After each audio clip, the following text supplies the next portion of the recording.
Muchas gracias. Ayer se conoció que se ha aprobado en la Comisión del Senado por unanimidad la ley para iniciar las elecciones judiciales. Fundamentalmente, lo decíamos, con apoyo de la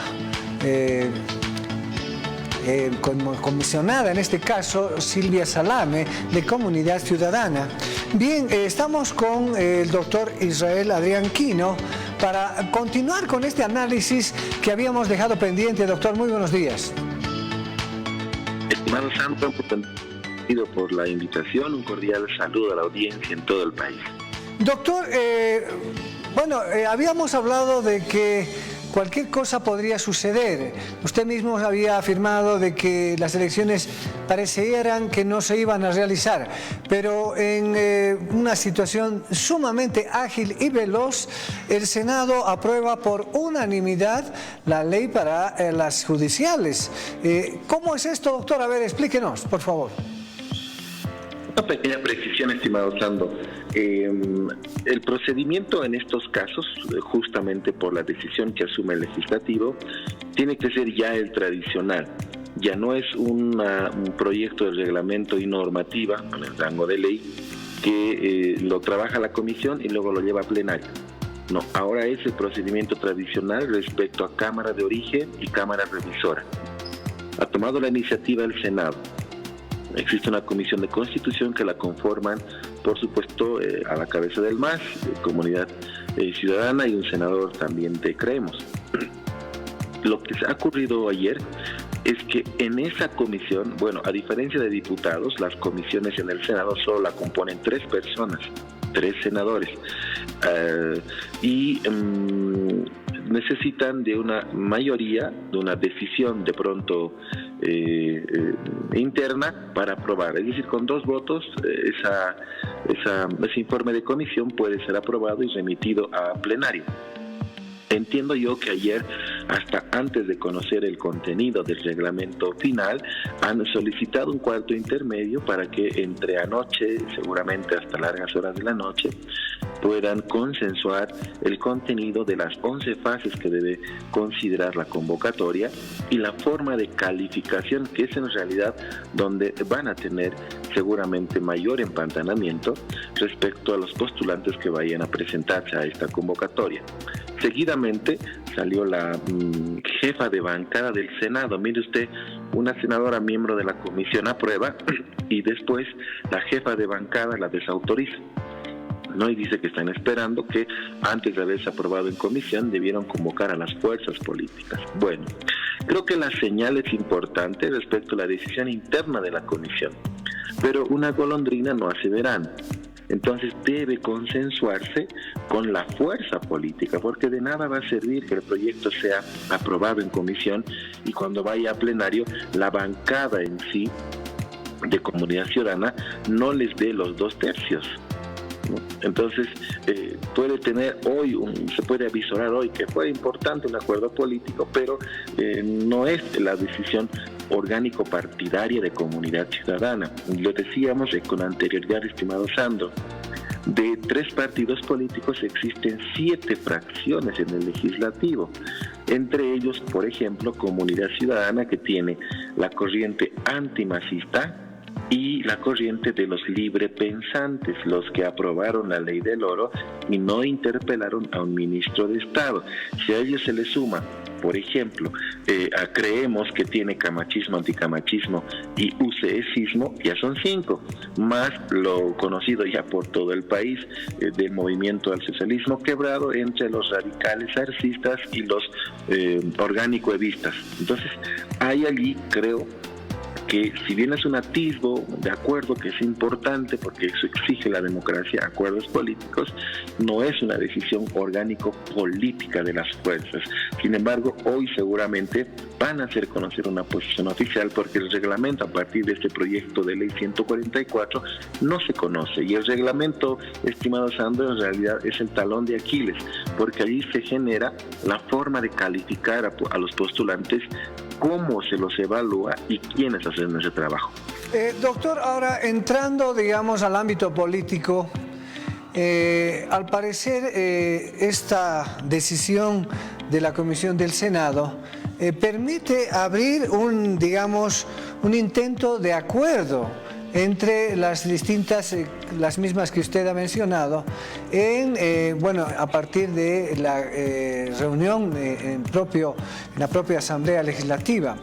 Pero este principio de acuerdo permite, quizá, pueda ser cuoteado esta elección. Es decir, una vez más, los políticos, a partir de esa resolución del Tribunal Constitucional Plurinacional en la que insta a elegir por 2/3, este principio de acuerdo permite llegar precisamente a acuerdos, es decir, distribuirse, cuotearse como siempre se ha venido haciendo. Caso contrario es el decretazo o la prórroga de los magistrados. Hay una precisión importante en esa cuestionante, estimado Sandro.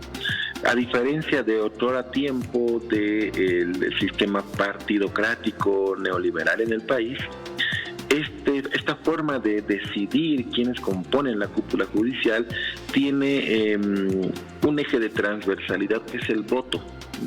Es decir, así se cuoteen, por ponerle entre comillas, por supuesto, las ternas, no es garantía de que sean los elegidos.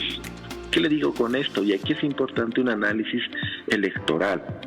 Las elecciones del 2011 y las del 2017 han sido elecciones en las cuales los magistrados, hoy magistrados, en ese momento magistrados, pues han llegado a sus cargos con ínfimas votaciones, ni siquiera bajas, ínfimas votaciones, ¿no? Totalmente mermados y deslegitimados respecto al voto del pueblo boliviano. Cuando hay, por ejemplo, un padrón electoral de 7 millones de habitantes, pues con la proyección, por supuesto, los magistrados llegaban escasamente a 200.000, 230.000 a quienes votaban a nivel nacional. Peor, imagínense, los votos departamentales eran muchísimo menos. Eso, yo vivo en la ciudad del Alto, Sandro, y quizás un par de urbanizaciones en un distrito municipal así superaban esa votación con total soltura. Bueno, esos resultados electorales los tiene que considerar, por supuesto, la oposición, porque quienes eligen a los magistrados por los resultados del 2011 y del 2017 es el voto no urbano, porque la gente en las ciudades capitales vota al nulo, vota al blanco, vota a anular el voto, ¿no? Entonces, generalmente por los procesos electorales judiciales no se tiene un efecto votante en las ciudades capitales. Entonces, quienes eligen de pronto, en cuanto a análisis, y si uno genera, por supuesto, un mapa electoral al respecto, las áreas no urbanas son las que se suman a los votos para legitimar a los magistrados, ¿no? Y eso nos los dicen los resultados electorales hoy colgados en la página del Tribunal Supremo Electoral. Bueno, si uno evalúa esto, hay que considerar cómo son, de pronto, cómo componen la oposición política hoy en la Asamblea Legislativa, cómo llegaron a esos cargos. Ellos tienen, contrariamente, votos de ciudades capitales, que es también un núcleo electoral fuerte, disidente al MAS, las ciudades capitales. Por eso no gana ninguna alcaldía el MAS en el país de las ciudades capitales, principalmente en el eje central. La oposición política tiene ese voto urbano. Entonces, si sabe la oposición política que el voto urbano por el que ellos están en el cargo no son los que votan en favor de quienes son candidatos a las judiciales, le estarían entregando en bandeja de plata a los candidatos oficialistas. ¿Para qué? Para que se legitimen con votos ínfimos por tercera vez en la historia judicial de nuestro país, que lleguen a sus cargos. Ahí hay un elemento de análisis electoral, ya no tanto político. Por eso deben considerar también esos elementos, porque la justicia tiene que ser transformada, no legitimada después de un elemento de negociación política, justamente para que siga igual. 12 años nos hemos equivocado eligiendo magistrados, con algunas salvedades y excepcionalidades de grandes personalidades, por supuesto, pero en razón de lo que se necesita la justicia, no está bien, y creo que va a ser nuevamente un error que vayamos al voto para elegir nuevamente magistrados. Doctor, pero este principio de acuerdo, indicando ya, bueno, vamos a las elecciones, va a permitir de que se haga la preselección. Ese proceso de hacer una preselección de candidatos es pues de dividirse entre la facción de Arce, del presidente Arce, la facción de Evo Morales, Comunidad Ciudadana y los otros partidos que, digamos, no vienen a tocar, digamos, muy fuerte su presencia en el legislativo. Pero la cosa es cómo se va a elegir internamente quiénes van a ir. Seguramente los renovacionistas o los conservadores van a pelearse por poner a su gente ahí como precandidatos, ¿no es cierto? Sabemos que la población no los va a elegir, va a votar en blanco, nulo, pero ahí está, precisamente por eso le decía, esa distribución clásica que se ha venido haciendo en la democracia, digamos, formal, representativa. Bueno, parece que se repite la misma historia y bueno, el ciudadano de a pie, el ciudadano como usted y yo, que vamos a ir obligados además a las urnas, no vamos a tener la posibilidad de elegir a candidatos idóneos. Además, un candidato independiente que quiera presentarse, de igual forma no va a tener el aval político, ¿no?, entre los evistas, los arcistas y Comunidad Ciudadana. Eso es cierto. Usted sabe, estimado Sandro, en este caso en materia política, pues quien no tiene padrino no se bautiza. Entonces, aquel postulante que no tenga un padrinazgo altamente político de las esferas, de esos círculos reducidos tomadores de decisión, no tiene ninguna posibilidad de avanzar en el proceso de preselección y menos de ser elegido, ¿no?, por lo menos en las ternas de preseleccionados. Es lamentablemente una realidad que este cuoteo por el que van a optar, porque no hay otro nombre, van a optar por, si es que logran el acuerdo de 2/3, pues van a cooptar la lista de ternas de postulantes en virtud al porcentaje seguramente de votación. Bueno, 55% de postulantes para el MAS, ¿no? 25% para Comunidad Ciudadana, y con ello harían 2/3, y así se distribuiría la lista de postulantes, porque es una realidad. Decir lo contrario es mentirle al pueblo. Si van a habilitar postulantes, lo van a hacer también cuoteando. Esto por supuesto tampoco debe sorprenderles, porque es el sistema de partidos ha sido creado así, y justamente por esa representación, por conservar todavía ese sistema de privilegios, van a intentar cuotearse la terna de postulantes, pero el efecto va a ser cómo hacer campaña por sus postulantes. El MAS cómo hará campaña por sus postulantes, Comunidad Ciudadana cómo hará campaña por sus postulantes, porque no se está prohibida la propaganda electoral en ese tipo de procesos electorales, porque solo los administra el Tribunal Supremo Electoral. Entonces imagínense que Comunidad Ciudadana diga, voten por este que es nuestro postulante, ahí lo van a inhabilitar a su candidato. Entonces, por ello es complejo el proceso eleccionario. Lamentablemente están acudiendo a una vieja práctica del cuoteo, ¿no? Y así no se cambia, así no se transforma la justicia, estimado Sandro. Y si bien hoy existe un atisbo de, por lo menos, acuerdos sobre lo que hizo la Comisión en las últimas horas, la Comisión de Constitución del Senado, no es una garantía de acuerdo, porque el reglamento que va a ir en adjunto al proyecto de ley es el que tiene mayor debate. Hay que recordar, Comunidad Ciudadana presentó como partido político, como organización política, un proyecto de ley de garantías, recordará usted, y allí planteaba participación ciudadana en la calificación meritocrática de los postulantes.